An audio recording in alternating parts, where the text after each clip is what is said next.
গ্রেফতার হয়েছেন পুষ্পা খ্যাত দক্ষিণী সুপারস্টার আল্লু অর্জুন। ১৩ ডিসেম্বর পরিবারের লোকজনের উপস্থিতিতে নিজ বাড়ি থেকে পুলিশ তাকে গ্রেফতার করেছে।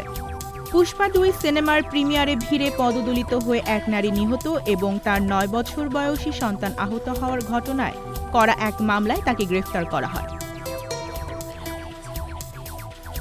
১১ ডিসেম্বর হায়দ্রাবাদে পুষ্পা ২ সিনেমার প্রিমিয়ারে অনুরাগীদের উপচে পড়া ভিড় ছিল সন্ধ্যা থিয়েটারের বাইরে।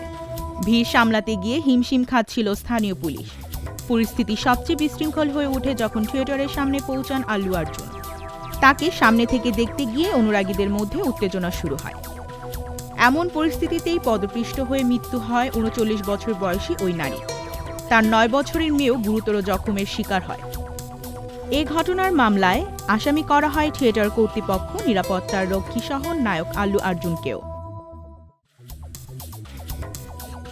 সে সময় হায়দ্রাবাদ পুলিশ জানিয়েছিল নিহত নারীর পরিবার একাধিক অভিযোগ দায়ের করেছে।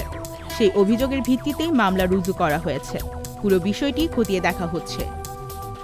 থিয়েটারের ভিতরে এই বিশৃঙ্খল পরিস্থিতির জন্য যারা দায়ী তাদের বিরুদ্ধে আইন মেনে কড়া পদক্ষেপ নেওয়া হবে বলেও জানিয়েছিল হায়দ্রাবাদ পুলিশ।